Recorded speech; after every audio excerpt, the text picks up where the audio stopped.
Hello, my name is Matthias and welcome to the FPL Scope. Today we're going to take a look at the starting lineups for all 20 teams in the Premier League to help you with any questions that you have about players' playing time, how nailed are they, what could potentially happen before the transfer window shuts, all that stuff. I'm going to talk about all of that in terms of the lineups, and the lineups are all featured in the guide that I have written for my own website, which is thevideoscope.com. So you can check the link in the description. It's thevideoscope.com/FPL guide. But if you go to the guide, there's a lot of stuff to check out. You can check out the latest video that I've posted. You can check out a lot of different stuff. As you can see, there are a couple squads suggestions for you to start your season, whether you want to go with the template squad, something differential, or like a mix or early wildcard squad. Also how to use your chips, new player reviews, new manager reviews, and set piece takers and stuff as well. But we have the starting lineups, which is what we're going to click, and then we go straight down here. And just before we start going through the lineups, there are some things you have to notice about this. Firstly, these are not Game Week 1 lineups. These are lineups for the entire season. So if you want Game Week 1 lineups, I know FPL Mate just made a good video about the potential starting lineups in the first game week. And also over on Twitter, you have FPL Kalle, the Swedish helpful Twitter account, or X account, I guess, who has posted like a big thread of starting lineups for Game Week 1 as well. So check those out. I'll link those in the description as well if you want to check out more Game Week 1 specific lineups. But I am going to try to talk about the lineups myself and the changes from the lineups for the whole season compared to the Game Week 1 lineup. So I'll touch on that as well, because I have injured players and stuff in the lineups, so we'll get to that eventually. But the numbers on the kit, you're going to see a lot of weird numbers on the kits. So for example, you're going to see Ben Mee with 37 on the kit, and you're going to wonder, he's not number 37, but the number on the kit represents how many starts I think they will get this season. So for Ben Mee, I think he's going to start pretty much every single game, bar maybe one, maybe he gets a suspension or something. So he has 37 because I think he's going to start 37 out of 38 matches. So yeah, this is sort of like an indication of how nailed they are as well. So sometimes it's more, when it comes to, for example, a West Ham goalkeeper, we don't know yet if it is going to be Fabianski or Areola. So I put the number to 19. But obviously, if Fabianski is preferred as the goalkeeper for West Ham, he's likely going to play closer to 38 or potentially a bit less, because, you know, West Ham might change their manager and he might change the goalkeeper and stuff as well. So yeah, the numbers are mostly projected starts, but sometimes it's like an indication of probability of starting over the other player that they are competing with. Yeah, I'm going to update these lineups all the way up until Game 1 starts, and yeah, that's what I've been doing throughout the whole preseason. And yeah, I made a video about the starting lineups a couple weeks ago, and that was a really popular video, so I hope this similarly does well on YouTube. But yeah, also I have added a couple of transfers that are like not completely confirmed yet, but are practically confirmed, because Fabrizio Romano has said, here we go. Just like with Guardiola, I had him in the starting line for Man City like 2 weeks before it was official, because it had gotten the go-ahead from Romano, and it turned out that, yes, the transfer did actually happen. So yeah, there are some transfers, like West Ham are now in the process of signing Harry Maguire and James Ward-Prowse, but I haven't included them just yet, because they still might fail, like the medical or something. So yeah, anything that has gotten the here we go from Romano is in these squads already. And finally, just any tips, any help. Last video, I had a couple of suggestions from you guys in the comment section about which players could potentially not start. Someone said that Burnley is not going to play with Charlie Taylor at left back, and it seems like Vitinho is going to have that position. We're going to get there eventually. And yeah, I got a couple of tips for potential starting lineup changes and stuff. So again, if you spot something that you don't think is going to be the case, if you see something that you kind of don't agree with, please, any constructive criticism in the comments is much appreciated. But there's a lot to go through, and yeah, I'm going to try to not spend too much time on each team, but at the same time, we got to go through every single team. So let's just start with Arsenal. So here we have Arsenal and their potential starting lineup for the whole season. And as you can see, Gabriel Jesus, he has that small little injury marker next to him, and that means he's injured for the start of the season. So obviously he's not going to start Game Week 1. It seems like they're going to do like they did in the Community Shield, put Havertz up front and then have Partey and Rice, or Trossard and Rice, in the midfield roles. So the midfield is kind of up for grabs. You can see here as well, contenders for starts that are not listed in the 11. We have Zinchenko on the left back position because we don't know yet. Zinchenko has been out most of the preseason. It seems like he's back now though. He's not injured now. He played in that Ukraine charity game. So he is likely to be back, but it seems like Timber, he is impressing so much for Arsenal in preseason and was probably their best player in the Community Shield. So yeah, I think Timber can play both left back and right back, and obviously he is a centre back by trade, so he could play here as well. But I feel like Gabriel Magalhaes and Saliba are kind of nailed in the team. Speaking of transfers, I mentioned here we go, and David Raya has gotten the here we go ahead for Arsenal. So it seems like he's going to be starting 32 matches though, because I don't think he's going to start straight away, but pretty close to straight away. I think he's going to take over as the number one for Arsenal, because I think personally he's a much better goalkeeper than Ramsdale. I don't hate Ramsdale as a goalkeeper, but I think Raya is really good, and I think Ramsdale is not as good as people make him out to be. So I think Raya personally is going to start pretty quickly. Other than that, pretty much a nailed squad for Arsenal. They had a lot of nailed players last season, as you can see this number here. Last season, starting 11 nailed onness, which is not a word, but I made it up. 29.36 out of 38 matches. So in total, on average, their starters averaged about 29 matches per or starts. Per 38 matches, they started 29 of them. So that was even with the Saliba injury and the striker injuries. So if it wasn't for injuries, that number would be even higher. So Arteta hasn't rotated that much, but obviously his squad is a bit stronger this season, so maybe more rotation will be in play. Next up, we have Aston Villa. And for Aston Villa, we have some things with the midfield. Don't really know exactly who's going to play. We have 4 really good options here. I think David Luiz is the most nailed. 33 starts I have projected for him. He's played the most minutes in preseason. He takes set pieces and stuff. Tielemans is obviously the new guy who is shaking things up. It's moving Ramsey up to the left wing position mostly when Ramsey is back fit. He's obviously out until game week 5, I think. Same goes for Moreno. He's out until around game week 5. But these guys are going to be starters when they are back and fully fit. But it's the final midfield position, McGinn or Kamara. They are both really good options. McGinn is obviously the captain for Aston Villa, so you expect him to start more. But as we saw with Man United last season with Maguire, there's no means that by no means is the captain a safe number one guy. We saw that with Henderson with Liverpool as well. Sometimes the captain doesn't play every game, and I think McGinn is going to play quite a lot because he can play both on the side. Emery is really fluid when it comes to his tactics, so McGinn is really versatile when it comes to playing for Aston Villa. So he's going to play a lot, but he also, Emery likes to have both Luis and Kamara as sort of a double pivot here and have one of the fullbacks pushing up. So yeah, a lot of things with Aston Villa, but I think this team is pretty much settled. It's the centre backs as well. You have Mings and Konsa obviously as well. You have Konsa here. Mings should probably be a potential starter. I have none here, but I think Mings with Torres, Carlos, and all those guys coming in, I think it's going to be harder for him to get playtime. But obviously as well, you can play Konsa at right back. You can play Pau Torres at left back, opening up positions for the centre backs. But I think mostly they're going to have one attacking fullback, whether that's Moreno or Digne on this side, or if it's Cash on this side.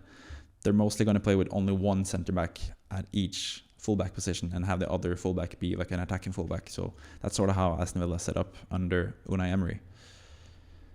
Then we have Bournemouth, and Bournemouth have a new manager, Andoni Iraola. He likes to play in a 4-4-1-1 formation. That's what we've seen in preseason as well. The thing with Bournemouth is that they have so many good wingers. As you can see here, Brooks and Tavernier not in the starting lineup, but they are both fantastic players. Brooks could potentially play in this attacking midfielder role that Christie has been playing in preseason mostly, but I think Brooks played this past preseason game. I think he played in that position, and he has played there before as well. He used to be such a good FPL asset, so he's a really interesting pick as well. But yeah, both Dango Ouattara and new signing Justin Kluivert are both really good. It's more in the center midfield role that Bournemouth are struggling. Obviously, Billing is a fantastic player. I think he's really underrated. I think there are a lot of underrated players for Bournemouth, so I don't think them staying up last season with Gary O'Neill was that big of a deal. So I think Iraola could even improve them this season. But central midfield, they are looking for reinforcements. They were really close to signing Gaetano Castrovilli from Fiorentina, but he failed the medical, so he wasn't able to join. But I think Christie might be the one to drop out and Billing potentially pushing up forward if they get a new centre mid, or they might just swap out Lewis Cook, who's been there forever. But he is reliable, but at the same time, he could be upgraded. The other place that they could upgrade is the fullback position at right back. They have Adam Smith. He is injured to start the season. It seems like Jaden Anthony, who's another winger who's now converted to a fullback. It seems like he's going to start the season at right back, but I don't feel like he's going to be a long-term option. They obviously have Smith and they have Ryan Fredericks as well, who are both injured. I think they're trying to get a new right back. They were after Joachim Mele from Atalanta, who can play both right back and left back, but they have Kirkus, the new signing, at left back, and he's really good. So he's pretty much nailed. Centre backs as well, Senesi, super nailed. He could also play in midfield. He did that in preseason, but I think Uriel said that was sort of like a backup option. So he's most likely going to play centre back, and he's going to be joined by Sabarny mostly, who is a Ukrainian fullback or a centre back who joined in January, who is getting a lot of starts in preseason. You also have the final potential starter here, which is Lloyd Kelly, who played left back last season quite a bit. He's between the left back and centre back role for Bournemouth. So he could play there as well, but I think Sabarny is preferred at the moment. Moving on, also just a quick note on the goalkeeper. They loaned in a new goalkeeper, Radu, from Inter, but I think Neto is perfectly secure as the starting goalkeeper for Bournemouth because they loaned out Travers, who used to be their backup goalkeeper, so they just needed a new backup goalkeeper, so that's why they loaned in Radu. Going on to Brentford, obviously there's one big guy missing here, and that is Ivan Toney, because he is suspended, so obviously he can only start around 17 matches, so he doesn't make the starting lineup. But Johan Wissa seems to be the man to fill in the striker role. I know Brentford have been after attacking players. They've been after Brennan Johnson, who could play up front, and Buemo's played up front sometimes as well, but he's most likely going to be drifting off to the right and be sort of like a supporting striker here. But Buemo is by far the most nailed out of the front three.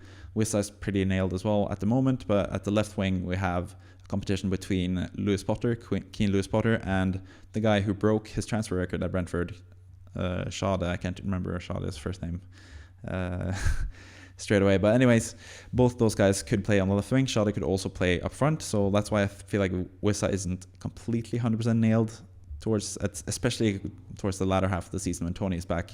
You also should keep in mind there's also the African Cup of Nations in January and February, where both Mbuemo and Wissa could be involved. So that's going to be interesting to follow as well. Also at the centre back position, Pinnock is playing the most minutes, I think, in preseason. So I feel like he's going to start there. But we also have new signing Collins, who could come in there. Hickey as well, new signing last season at right back. He's really good offensively, really good with passing and stuff. But at the same time, they also have Mats Rørslev, or something, how you say it in Danish, but he's a more defensive type of fullback. So it's sort of a similar situation to what we'll see with Man United, with sort of like the Wan-Bissaka option here and the Dalot option here. It's kind of similar to that, but that's pretty much Brentford. Flekken is going to start every game. Raya is moving to Arsenal, and Flekken is their best goalkeeper, so he's going to start every game for them. Brighton, we have a lot of rotation, obviously, especially in these attacking positions. So many players. I've written here in the additional notes: Mitoma plus March plus Pedro plus Ferguson plus Enciso plus Welbeck plus Undao. I can actually scratch now because he's gone out on loan. Bonanotta and Adingra, and I can actually add Kudus because he's going to join. That's a lot of rotation for Brighton. So, but I think this is like their starting like quadruplets, I guess you say. Mitoma is the most sure starter there at left wing. Only Adingra is sort of like the main left wing option. João Pedro is going to fill in pretty much all across the board, but mostly he's going to play as the number 10 role, where Enciso could come into play eventually if he continues to improve, because Enciso is a fantastic player. Ferguson is also a great player. I think Welbeck is going to start in game week 1, but I think Ferguson eventually will be the starting striker for Brighton because he's really high thought of. So he's fantastic. And Solly March as well, been pretty much a mainstay for Brighton for a long time. He really blossomed under De Zerbi, and I think he's going to continue playing at right wing. I don't think he's that much under threat, but obviously João Pedro can play in all these positions. You have a lot of strikers. You have a Dinger who can play here. Kudus coming in, who could either play centre mid or around here. So many options. Bonanotte could play on the wing. There are just so many options with Brighton, but I feel like these guys are pretty secure in starts. So I think João Pedro, I currently have him in my own team, so I think he's pretty certain for starts for Brighton. In defense, we have new signing Igor. I think he's going to go straight into the team, knocking out Webster as the centre back. You also have the Caicedo thing. He's most likely leaving for Chelsea, but at the moment he's still at Brighton. Didn't show up lately for training and stuff, so it seems like he's off to Chelsea, but I think they've said that they're going to strengthen if they sell Caicedo. Obviously, they have new signing Mahmoud Dahoud, who can go in straight in here and play there. They also have Billy Gilmore, who I mentioned here as a potential starter. Gross could actually play right back as well. There's so many different things with Brighton, but yeah, they are a really complicated team. What we do know is Estepinian is going to be fantastic, and the goalkeeper position, Steele is going to start in goal, but they also brought in a new goalkeeper for like £20 million for Bruggen, who is most likely going to be the starter towards the end of the season.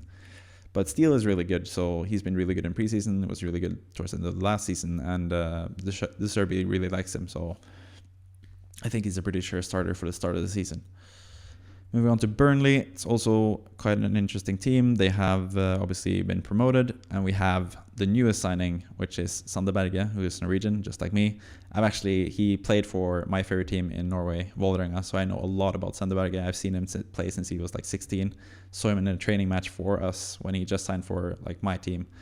And I thought like, oh, this is just a big guy who doesn't really have that much talent. He's just better than everyone else at 16 because he has that physical presence, but pretty quickly I realized, no, he's actually a fantastic player. So he's going to be a great addition to Burnley. He's sort of been playing as a more attacking type of role for Sheffield United, and I think that might continue because they always have Cullen, who's more like a traditional centre mid, Brownhill, who could play in this position as well. It might be Sanderberg here and Brownhill here, but yeah, the centre midfield is looking pretty strong. Cullen was their best player of the year last season. He's fantastic. Right wing, Gudmundsson, I think I might actually have to change that because they are bringing in a lot of players. Obviously, they have Manuel Benson, who hasn't played at all in preseason, but I think he's going to be pretty much in contention here. They also brought in Jakob Brun Larsen. They have Luka Koleosho. They have a lot of different right-wing players as well, and they're also looking to bring in Mohamed Darami from Ajax, and he is a fantastic player as well. So I think he might be the right wing if they manage to sign him. But Saruri on the left wing, though, he's slightly more nailed. They have brought in a lot of wingers, but I think Sarori is the most nailed out of all of them currently. Up front, I've seen a lot of people say that Lyle Foster will start game week 1. That might happen because Amdoni is still new to the team and he's still getting acclimatized to the team. But I think Amdoni is going to start pretty much consistently throughout the season. They really needed a striker, and Amdoni fills in a much needed gap there. And I think he might be on penalties as well. So for 5.5, that might be someone to watch eventually in the season. In the defensive positions, I mentioned Vitinho earlier. Charlie Taylor was the one I had previously at left back, but they don't really have an out-and-out left back. They had Ian Maatsen last season on loan from Chelsea, but he's obviously staying with Chelsea now. So they kind of need a new left back. I think they are in the hunt for a new left back, but Vitinho can fill in pretty much all across all positions. He's kind of like a potato. He fits in everywhere. So yeah, he's really good. I think Albin Ekdal is going to be the centre-back of choice next to Bayer. Bayer is obviously nailed. He is a 4.0 defender in FPL. So if you want to go with a defensive asset or cheap defensive asset from Burnley, at least I think Bayer is good. But Roberts as well, really filling in the gaps offensively, could potentially be a good option eventually in the season. In goal, they have brought in James Trafford, who knocks out Muric as the starting goalkeeper. I think it's pretty nailed on that he's going to start. So I have him in for 38 matches. Even though Muric was pretty good last season in the championship, but Trafford is younger and probably better as well. So that's pretty much it. You have a couple centre-backs. Could be Alda Keel playing here. He's also filled in at fullback at times in preseason. And you also have new signing Dara O'Shea. So you have a lot of different options at centre-back next to Bayer, but Bayer is nailed. Next up, we have Chelsea and their starting squad. I've seen a lot of people have them as high as like second or third in the table now. I think the Chelsea hype is getting a little bit out of hand personally, but that's more for the table prediction I'm going to do tomorrow. But anyway, they obviously lost Nkunku to injury right before the season. It seems like he's out until December, so that means he's going to play only about half the games. So he's only going to get like 19, 20 something starts. So he drops out of the whole system really. And I think Chukwuemeka is going to be the attacking mid for them, but I wouldn't be surprised if they brought in some other either centre midfielder. They're obviously looking at Caicedo. If they get Caicedo, maybe they play Caicedo here, Enzo there, and potentially Gallagher here. So Chukwuemeka is by no means a nailed player, even though he's 4.5 in NFL. He's currently in my team, actually. But I don't think he's going to start too many matches across the season, but 25 at the moment with no signings. That's what I project for him. You also have the wingers, Sterling and Mudryk. They are pretty much nailed from the start of the season, but I don't know throughout the season if they're going to play. You obviously have Ian Matson, who I just mentioned with Burnley, who has been playing as sort of both as the attacking mid or on both wings. He can fill in all these positions, so he's going to get a lot of game time as well in these positions. And he's someone to watch as well because he's only like 5.5, I think. Obviously, if he was a 4.5 defender, as he could have been, because that was what was expected, then he would be fantastic value. But he's 5.5, so he's someone to watch, but I don't think he's going to start that many matches at the start of the season. But centre-back position is also kind of interesting with Chelsea. It seems like most people are agreed that Colwill and Thiago Silva will start the season, but they have brought in Disasi at this position. They have Badiashile already, who impressed a lot last season, so I think that's also going to be something that they're going to do. Seems like Chilwell is super attacking. James is kind of more defensive. James, obviously, big injury risk, so Malo Gusto could easily come in and play at this position quite a lot for 4.0 in Fantasy Premier League if James gets injured. Also, the goalkeeper position, they brought in they didn't bring in Kepa Arrizabalaga, but they brought in Robert Sanchez to compete with Kepa Arrizabalaga. And now it seems like Bayern Munich, Thomas Tuchel, who had Kepa with Chelsea, is actually interested in him, which is kind of interesting because Tuchel was the one who got Mendy and started Mendy over Kepa. So I don't really understand that transfer, but potentially Arrizabalaga might be on the move, and that might open up something for Robert Sanchez, who's only 4.5 in fantasy. Up front, Nick Jackson. As of right now, he's their only star striker, but obviously Lukaku is on the way out, and potentially coming back in that deal with Juventus is Dusan Vlahovic, which should greatly reduce Nicholas Jackson's starting time. So I'm a bit unsure about starting the season with Jackson, but it seems like from game week one onwards, he's going to be the starting striker for Chelsea. Next up, we have Crystal Palace. And for Crystal Palace, they have an injury to Michael Olise, obviously, from the start of the season. He is out. They also have an injury to Mitchell, so it seems like Nathaniel Klein is going to play here. It seems like Schlupp is going to play here from the start of the season. But throughout the season, this is most likely the lineup. Centre-backs are nailed on. Johnston, this should actually be 38. I didn't update this because Roy Hodgson now confirmed that Guaita wants to leave, so there's no chance of Guaita playing at all. So this should be 38. That's going to be reflected in the actual guide when you go visit the guide. I'm going to update that straight after the video is done. Also up front, you have Edouard. I think he's going to start now that Wilfried Zaha has left Crystal Palace, but you never know. Ayew could play up front. They also have a new exciting player in Matias França, who is coming from Brazil. Really big talent. And there's actually, if he wins a Ballon d'Or clause in his transfer fee, which I found really interesting. So they have really high hopes for this guy, but he's injured from the start of the season, and he's also young and new, coming to a new country. So I don't think he's going to start that many matches, but he's someone to watch. Naouri Ahamada is also someone to watch who might actually fill in at the right wing position, or either wing position really. But I think Schlupp is the one who's going to start the season rather than Olise, and then have Eze here and Ayew on the side, and then Edouard up front. So that's pretty much their team. They are also looking for a new right back, probably, because I know they were linked to Castagne earlier in the window. I don't know exactly if they're going for someone right now, but Ward has always, Joel Ward has always been the de facto right back, I guess, for Crystal Palace. He fills in a gap there, but he's not someone they want to build around, I think, for the future. So they might look to bring in a new fullback there. They're also probably, now it's almost confirmed, so he could potentially be in this squad as well, Lewis Hall from Chelsea, who's listed as a 4.5 defender. He could actually play on the wing as well, so maybe Ayew plays here and Lewis Hall plays up here, and they will be making fantastic value for 4.5. But obviously he can also fill in at left back, and that's probably what he's going to do from the start of the season when Mitchell is out. But eventually he might play on the wing, and if it plays on the wing as a 4.5 defender listed as an FPL, he's going to be a fantastic value, so keep an eye out for that as well.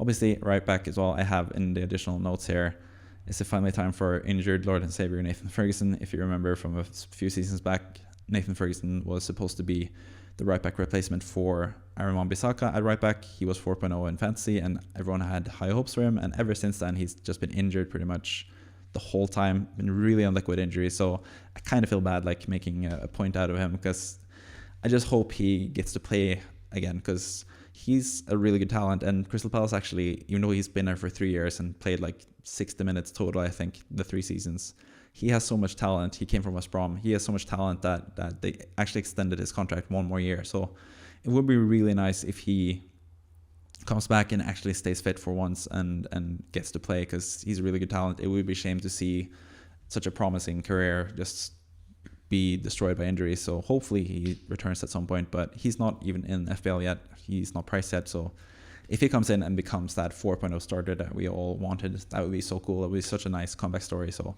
yeah, that's just a little side note on him for Crystal Palace. Moving on to Everton, we have also a lot of different centre mids. We have Ganagay and Garner on the outside looking in at the centre mid positions, because obviously Amadou Onana is a fantastic player, super talented. I think he's being overlooked again. He was sort of like hyped up at the start of last season, but the hype has sort of died down, but he's still a fantastic player.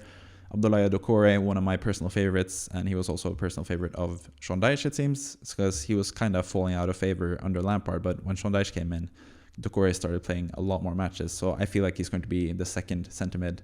They might also play with 3 centre mids and have like a different system, but currently they have brought in Danjuma, who is really good as a second striker. He could also play on the wing, obviously, but he's also should probably have like a little injury doubt thing next to him because he hasn't been completely fit. Same with Calvert-Lewin. He should probably have Calvert-Lewin should probably have like one of these injury markers constantly because he's always pretty close to an injury. So I think that Danjuma can play up front. He can play right behind Calvert-Lewin, but it's a lot of interesting stuff there. I think McNeil, he's out for the start of the season.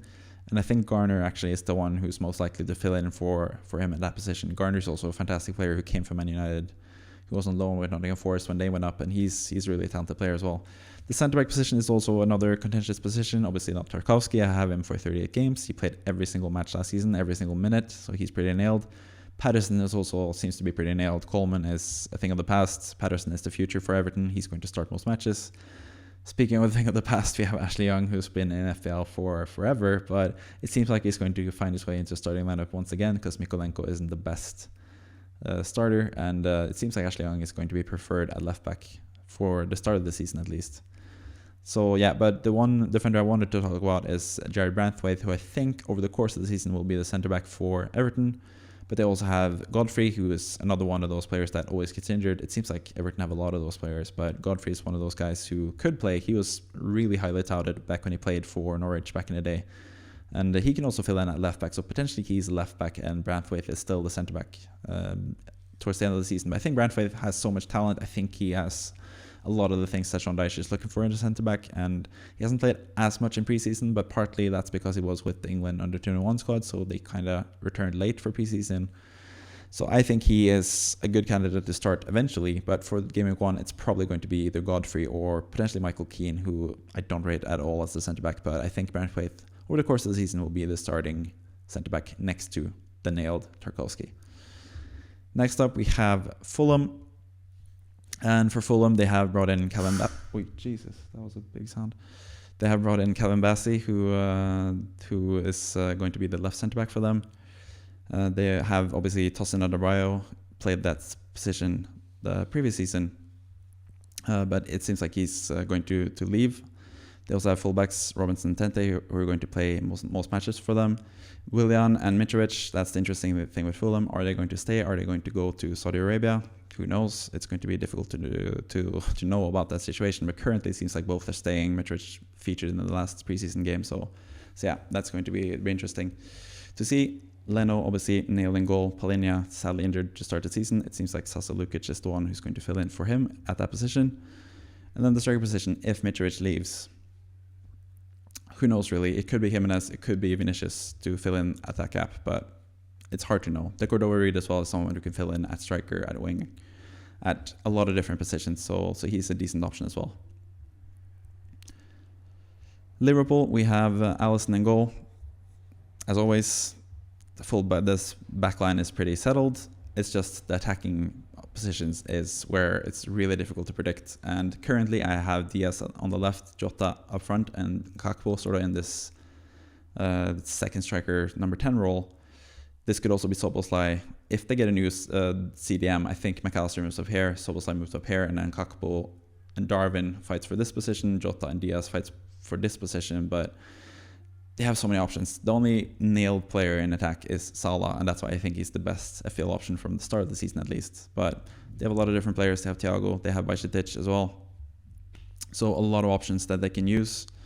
Curtis Jones is also playing a lot in midfield. He could also play in this role and push McAllister and Szoboszlai further forward. So they have some options. They are looking to sign Romeo Lavia, so that might happen as well. But centre backs as well, or the back line seems pretty nailed. Robertson sort of playing as like a left centre back sort of role now, so who knows, maybe they'll get like a more proper left centre back type of guy, because Robertson is more known for bombing forward and being like that attacking fullback. So it's going to be interesting to see if he plays in a different role again, or what they do with him. It's going to be weird for Liverpool to fit him in at like sort of like the left centre back ish role with Alexander-Arnold as the inverted fullback in midfield. Moving on, we have Luton. They have a new goalkeeper in Kaminski. He's going to start every game. In terms of the centre-backs, they have brought in Anderson, who is going to be in contention for the centre-back positions. Lockyer is their captain and their most important player in defence. He's going to play most matches. I think is it Harry Giles? Is that, or am I...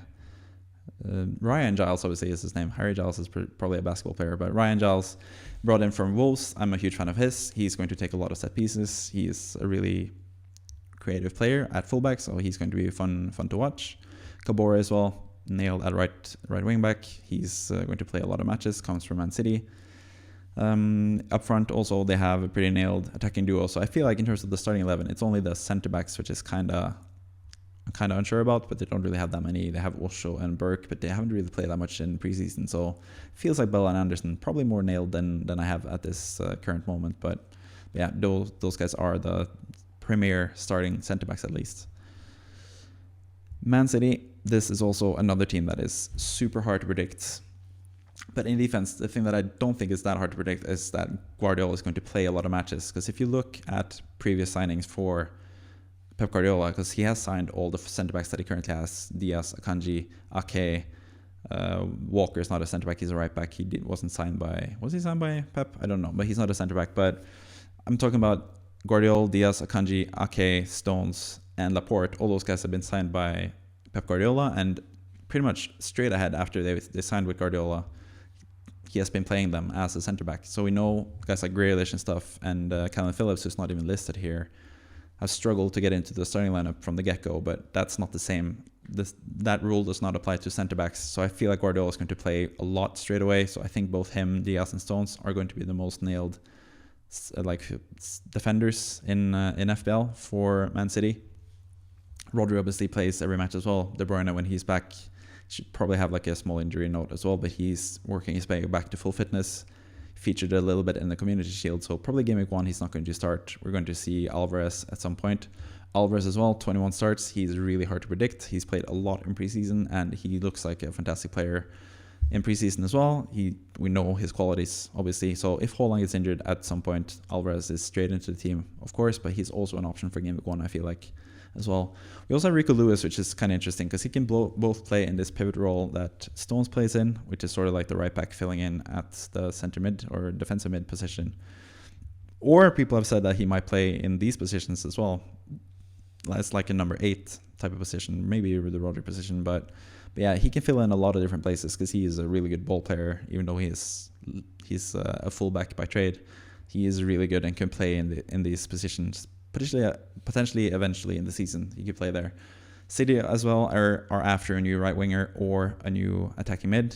They're currently trying to get Lucas Paqueta from West Ham. I'm a West Ham fan, so I know all about Paqueta's qualities, and he's a fantastic player and would really fit Man City, whether he plays in sort of like a deeper centre mid role as he does for Brazil. He's a starter for Brazil over Bruno Guimaraes, by the way, which is kind of crazy to think about considering how good Bruno G is for Newcastle, but he can also play here, obviously. So Foden, a little bit unsure about him considering they're trying to bring in players at his position. He's obviously not playing that much left wing anymore because Grealish has sort of made that spot his own. So yeah, Foden, a bit unsure about him.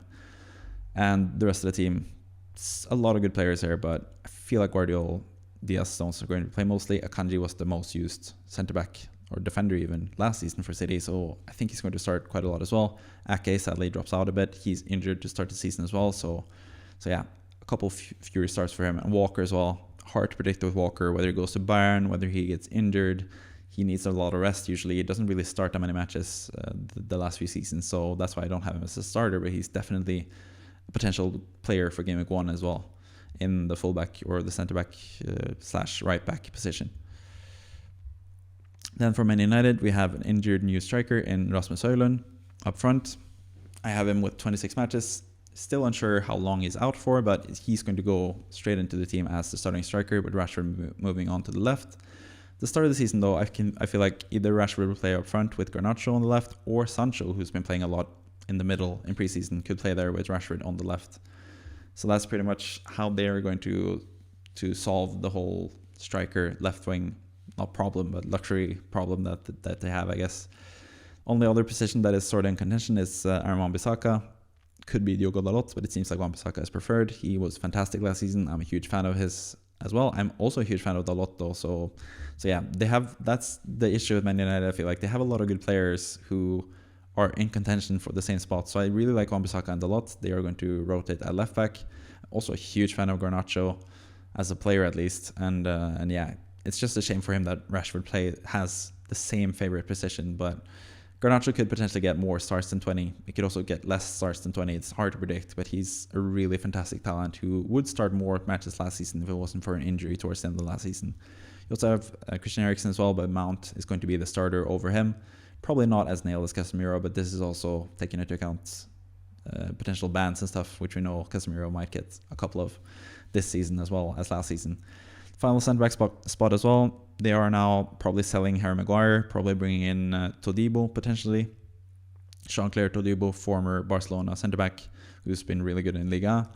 That might provide some cover, or potentially starter over Varane, who's getting older and more injury-prone, so you don't really know. Martinez is going to be nailed, though, for the most part. Sometimes Shaw plays as the centre-back when they need a bit more, slightly more height with Shaw, and play Malacia a little bit at left-back as well.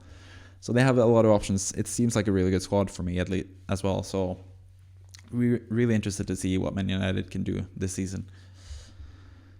Then we have Newcastle, who obviously qualified for the Champions League. They're going to need to have a bigger squad, more rotation potentially in the league, because they're going to have way more matches to play with the Champions League coming up. And they have a lot of contentious positions, and especially the striker position. We have Isak, who is a fantastic player, one of the best strikers in the Premier League, but at the same time Callum Wilson is one of the best strikers in the Premier League as well. So they are going to battle it out for the central striker spot. And last season Isak played a lot on the left wing, but now they have brought in Harvey Barnes to play there, and they also have Anthony Gordon, who's looking fantastic in preseason and was the player of the season, I think, for England's under-21 team. So, and Joe Linton can even play at left wing as well. So they have so many left wing options as well. So I think Isak is going to start up front with Wilson as like the main guy off the bench, or starting sometimes. Obviously, Wilson also gets a lot of injuries. Isak has had his fair share of injury problems as well. So yeah, but I think Isak is going to be the preferred striker for the most part, but they're still going to be rotating pretty much every single game week. You're going to be unsure if it's Isak or Wilson starting. So for FPL reasons, I think you should wait to buy a Newcastle striker unless one of these guys, if Isak or Wilson gets injured, which they probably will be at some point, then you could potentially buy the other one who's not injured. In midfield, they have brought in Tonali. Sandro Tonali. He's going to play a lot of matches. He's not quite as nailed as Joe Linton or Bruno Guimaraes yet, but he is a fantastic midfielder that they brought in for 70 million. I 100% think he's going to start the most matches out of the remaining centre midfielders, but obviously they have Anderson, who has impressed a lot in preseason, could play there as well. He used to play on the wing, but it seems like now he's going to be playing in central midfield more. But they also have Willock, obviously. They have Longstaff. They have a couple different options to play there as well. And then finally, we have the left back / centre back-ish situation. So we have Livramento as a new signing. I have him as a starting left back for them over Matt Targett and Dan Burn, who played there mostly last season. But with Livramento in, he could obviously play at right back, but Trippier is going to be nailed for the most part at right back. But Livramento can play on the left. He's shown that before, which also would put Burn out of the team. I should actually add Burn to this thing. I forgot to do that when I added Livramento, but Burn should be in the starts rather than Willock here. He's probably going to get around, close to between 26 and 20 starts, whether he keeps the left back position or if he drops out. But if he drops out at left back, he could potentially play a left centre back, because Fabian Schär, he has had injury issues in the past. He's also, before last season, he was sort of seen as like a guy who could potentially be dropped from Newcastle, but he had a fantastic season last year, especially offensively as well. He has such a good left foot. So, but yeah, Dan Burn can definitely play in this position and this position, so he's going to play a lot of matches. So they have a lot of options, and that's what they need for the Champions League run they're going to have.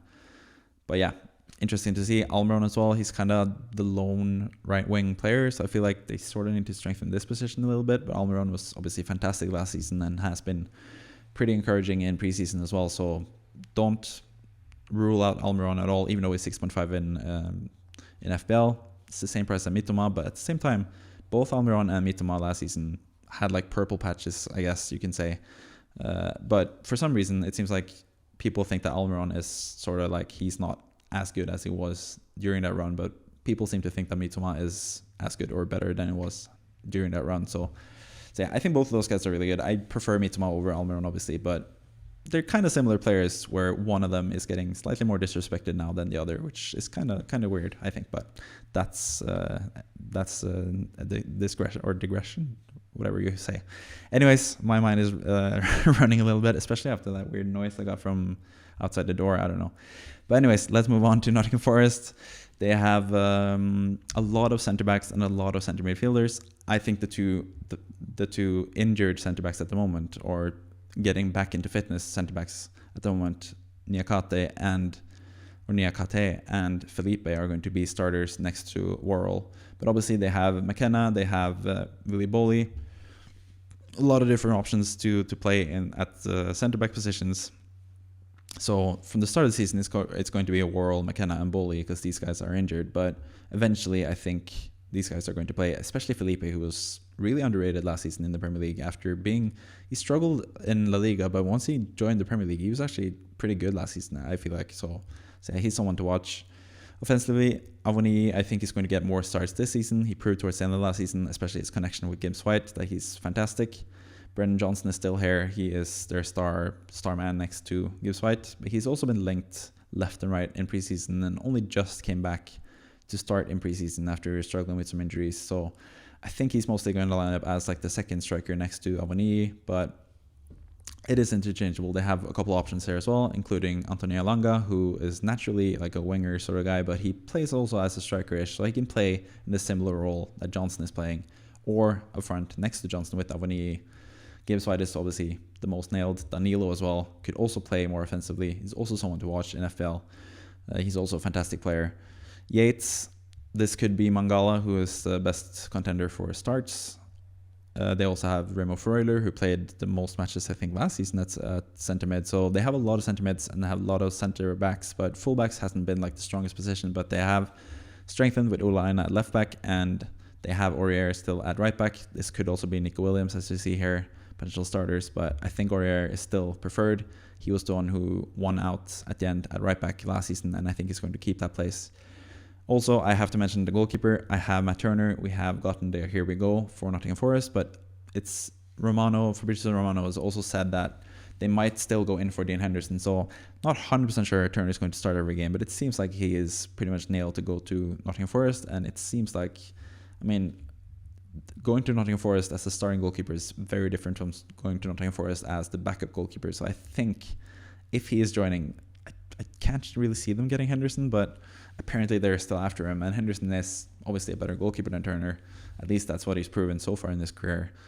But yeah, I think Matt Turner is going to start every game as long as they don't buy Henderson. And currently they only have Turner and not Henderson, so that's why I have 38 matches for Turner, because Ethan Horwath and Hennessy are not going to play over Turner. Next up we have Sheffield United, and I gotta say this squad is awful. Just looking at the starting 11, not that impressive. They obviously they are in the process of selling Sander Berge in midfield. The midfield is already not the best. They have Fleck, who you might remember from the last time they were up. They also have Osborne, who is a younger guy who is sort of starting more and more as a centre mid. They brought in Anis Ben Slimane, who can play all across the centre mid positions. Norwood takes a lot of set pieces, potentially penalties as well for them. He's going to play quite a lot of matches, but he's also struggled with some fitness stuff before the season, so he might not even start game week 1. Up front as well, McBurney is injured currently, so it seems like they're going to play Osula up front. It could also be Jebison. Those guys are two young center forwards or attackers. It seems like Osula, the Danish youngster, is the one who might start the season next to the new signing Benny Traore, but But yeah, they just sold Iliman Ndiaye, who's used to play here, their best player last season, and their second best player last season, potentially with Ahmed Hodzic. Sander Berge was also sold, so I can see them going down for sure. But yeah, in terms of FPL, Bulldog 4.0, going to start the season at right wing back. They also have Jaden Bogle, who could play there, but he's also struggled a bit with injuries at the start of the season. Left centre back, this could be Jack Robinson, who I have here as a potential starter. But Aaron Trusty was brought in from Arsenal, and he's left with a centre back, so it seems like he is designated this spot. You have Larouci, who's also a new signing, who's probably going to be the left wing back for them, with Rhys Norrington-Davis out with an injury at the start of the season. So I think Larouci is going to be the starting left back either way, but especially at the start of the season, he's completely nailed after joining a couple weeks back. So he's had some preseason games as well to get acclimatized, I guess, to the league. Next up, we have Tottenham Hotspur, and the interesting position here is when Bentancur is injured, which is the start of the season. I think he's back in November or something, so I think he's going to start most matches once he's back, and thus be the starter as centre mid, which sort of solves a headache for me choosing who's going to be the next, or the second guy next to, or third guy next to Bissouma and Maddison here. But personally, I think from the start of the season, I think it's Pape Matar Sarr who's going to play there. Højbjerg, it seems like he's on the way out. Usually he would be the starter, but it seems like he is on the way out. Maybe it doesn't fit Postecoglou's system as much.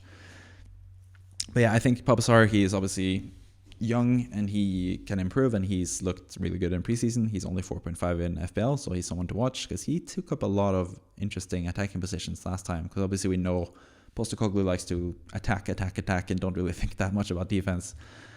Speaking of defense, though, they brought in Mickey van de Ven, who's going to be a centre-back, 100% sure, next to Romero. They're still looking for a potential new centre-back, though, so maybe Tosin Alderweireld makes this position a bit more unsure, but currently I think Mickey van de Ven and Romero are kind of nailed.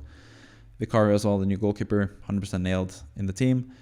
Udogie as well, 30 starts I have projected for him, and I think that might even be a bit low because I think he's going to play most matches, and he's going to be a fantastic pick for 4.5 in FPL.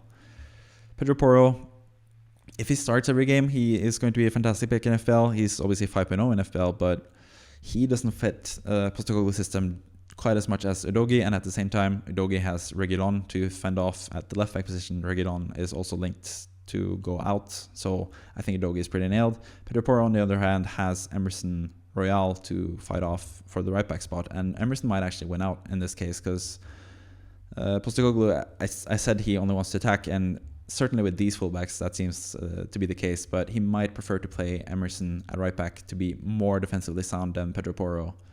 And also, Emerson can also fill in the gaps better than Pedro Porro. Pedro Porro is mostly strictly like a touchline sort of player who really likes to cross it. He's a fantastic crosser of the ball, obviously, but with Postecoglou, he likes to have his fullbacks come into these positions between the wingers and the two number 8s in Maddison and Bentancur here. So yeah, Emerson might potentially play at right back. Udogie, I think, is pretty nailed at left back, and then the centre mid spot is up for grabs. Obviously, if Kane is sold, Richarlison comes in and plays here, unless they bring in a new striker. So that would be a fantastic signing. But I'm guessing now that Kane is going to stay at Spurs for another season, and then maybe leave next season for free. We'll see. So that's Spurs. Before I go away from Spurs as well, you have Giovanni Lo Celso, who could also play in this position. And Domblé was someone who's touted early preseason, but he hasn't played at all in preseason. Lo Celso has actually played quite a lot in preseason and scored a couple goals as well, or gotten at least a couple goal returns. So he could potentially play in this position and be a fantastic pick for 5.0. That was difficult to say. So yeah, he's also another potential player. But I think, like I said, Pape Sarr is going to be preferred initially. Go to West Ham, which is obviously my favorite team, and in goal, that's the big question. I have 19 games because it's sort of like a 50-50 between Fabianski and Areola, but I think if I were to guess, because we haven't had any news about it, I haven't seen ex-West Ham employee guy on Twitter say anything about it either, hasn't really been any indication that they're going to change a goalkeeper. So I would think that Fabianski starts the season there, but I don't think David Moyes is going to last the whole season as a West Ham manager, so potentially the next manager might bring in Areola, but at the same time, I feel like personally as well, if I was picking the team, I'm kind of 50-50 between them as well. Fabianski is obviously past his prime, but he's still a really good goalkeeper, and Areola, obviously a decent goalkeeper himself. He had a really good season with Fulham a couple of seasons back. Obviously played for PSG as well, so he has a lot of pedigree. He's a World Cup winner. He was in the squad that won the World Cup in 2018. But yeah, I think Areola is good, but it's not like super good. It's not by no means like a clear-cut better replacement or better player than the Fabianski. So it's pretty much 50-50, but seeing as there are no news about it, I feel like Fabianski is going to stay as the league goalkeeper and then have Areola start in Europa League and the Cups and those types of tournaments. The interesting thing about West Ham is the left back position as well. Emerson with 30 starts, you might be a bit confused about that because usually Cresswell is playing a lot of matches for West Ham, but he hasn't actually showed up for training. It wasn't even at like the pre-season award ceremony that West Ham had as well. So a really weird end to the career potentially for the end of his West Ham career, Aaron Cresswell, who's been such a loyal servant for like 11 years, been a really good player, both in FPL as well. He was actually, a couple seasons back, he was a really high value player, getting a lot of assists from the left back position. I think he had like 8 or 10 assists in FPL. But that could also be the case for Emerson because he is on a lot of set pieces for West Ham and only costs 4.5. Obviously, we have another, I talked about it earlier in the video, new signings. Alvarez is a new defensive midfielder signing. It's going to be announced pretty soon, probably within the video being published, potentially. Also, they're looking for Ward-Prowse, who could slot right into here, and they're also looking for Maguire, who could slot right into here. Left wing also, they have been after a couple of left wing players. They were in for Harvey Barnes at the start of the season. He ended up going to Newcastle. They were in for Carlos Borges from Man City, but they stalled on that deal. So Carlos Borges eventually said like, okay, clearly you don't want me that much, so I'm going to go to Ajax instead, which I'm really sad to see because I had really high hopes for him. So yeah, the left wing position for Benrahma is by no means secure, especially under Moyes. Benrahma has never been a favorite of Moyes. And I think personally Benrahma is a bit, I don't know, he's always been underlooked and underappreciated for West Ham the past few seasons, but I think this past season he sort of moved into the other area where he wasn't that good in the league, but he's still touted as a good player. But obviously he has all the talent in the world. We saw that with Brentford. He used to be a fantastic player with Brentford, and he has been a really good player for West Ham as well, don't get me wrong, but he's by no means a sure thing. You also have Maxwell Cornet, who could play either on the wing spot, either right wing or left wing, or even left back potentially, but I don't think he's going to be a left back for West Ham. What's more likely with Cornet, because he played as a left back with Burnley, but what's more likely with Cornet is that he might play as a striker, because that is also something that David Moyes has been thinking about, converting him from a winger to a striker, just like he did with Antonio back in the day and Arnautovic back in the day. Moyes really likes to do this, but currently I think Antonio is the starting striker for West Ham. Danny Ings is getting older. He is not as good. He doesn't really fit Moyes' system that much. Antonio is the perfect fit for Moyes' system. And to be fair, Divine Mubama, who I don't have listed here, but I probably should have listed here, is also, he's not entirely similar to Antonio, but at the same time, he is a really good physical presence. He is really good at running and filling in the gaps. He's more technically sound than Antonio, which doesn't really take much because Antonio has weird playing style, but either way, Mubama is a fantastic talent, so he could potentially be the striker eventually. But I feel like Antonio, as long as he's with the club, he's going to be the first option for David Moyes, who really likes to play with his own favorite players pretty much every single time. Speaking of his favorite players, Bowen is going to be nailed. Kufal is probably going to be pretty nailed. You have Kerr, who could fill in both here and at centre back. But obviously, if Maguire comes in, he probably takes over for Zuma. I think Aguerd is more nailed. Aguerd has the higher ceiling, at least, from those players. But yeah, I can talk a lot about West Ham, but this is sort of getting away from the starting lineup thing that I'm doing for this video. And this video is quite long, so I'm going to go move on to the final team, and that is Wolverhampton. Also, really difficult to say about Wolves, because obviously they just decided to let go of their manager. Decided to part ways with Julian Lopetegui. Lopetegui hasn't been given all the promises that he was given, hasn't been kept, and their squad is really weird at the moment. Central midfield as well. They've lost Ruben Neves, they've lost João Moutinho. Obviously, Adama Traore has left. Jimenez has been sold. And there's one more guy that I'm forgetting. Podence as well is leaving. He hasn't left yet, but he is leaving. So a lot of changes. Conor Cody obviously has left in centre-back. So the old Wolverhampton that we knew are kind of gone, but one of them that is back is Matt Doherty, but I still think Semedo is going to be the starting right back for them. Left back position is more interesting. Bueno play there. I thought Ryan Giles was going to be the new left back for them, but then he was sold to Luton. for some reason. I don't know why. He's been with Wolves since he was like a kid, and he seems like the perfect left back for them. And they don't really have like a proper left back, because Bueno started off really good last season, but then sort of tapered off towards the end of the season, where Totti actually started playing a couple of games at left back. Aït-Nouri as well can obviously fill in at left back as well, but it seems like he might play as a left winger more likely, with Neto moving over to the other side and Sarabia dropping out potentially. They also have a couple striker options. They have Karadzic, who got injured in the first game last season, who was like their big signing last summer. He could potentially play up front as well, with Cunha moving to one of the wing positions. So Neto could play there, Cunha could play on the left with Karadzic up front. It's also a possibility. Comes to the midfield as well. Hodge is getting a lot of playing time in preseason. That's why he's slotted into the team. You also have Angel Gomez here, who could play center mid as well. Lemina seems more nailed out of the center midfielders. Matheus Nunes as well. I expect more things from Matheus Nunes this season. He is a fantastic talent. I think now that Neves and Moutinho are gone, he needs to step up and take more responsibility for Wolves. But I don't think it looks that good for Wolves. And the goalkeeper as well, Jose Sa, we think he's going to be the starting goalkeeper again. He has been the starting goalkeeper for a while now, but last season he wasn't that good. And Bentley, who I haven't listed here, got a couple starts as the goalkeeper towards the end of the season and really impressed in one of the matches at least. So yeah, I think Jose Sa is still the starting goalkeeper unless they sell him. But yeah, he might be dropped eventually as well. So that's pretty much it for the video. If you want to check out the guide, please do so. It's the link is in the description. Like I said, if there are any faults with any of the starting lineups, please let me know, because there's a lot of stuff to take note of when it comes to the starting lineups. There's a lot of stuff to think about. So obviously I might have done some errors. I recognize some errors doing this video as well. So yeah, I'm going to try to update these to be as close to optimal as possible before the start of the season. You can also check out more in this guide. You have the free kick takers. This is also something that I've updated throughout the preseason.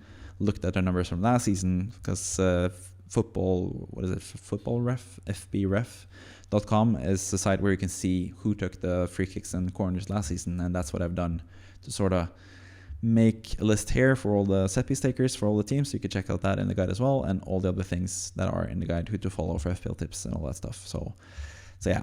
I hope you enjoyed the video, and I hope it hasn't been too long. It's actually lasted almost an hour, Jesus. But yeah, I hope it was informative, and I hope you stay on to watch more videos. I'm going to release the table prediction tomorrow with the 3 best options for each and every FPL team, or each and every Premier League team. That's the video for tomorrow. And then we do the team selection video for the Friday when FPL launches. So hope you have a good time. Hope you have a good FPL season, and I'll see you next time. Bye.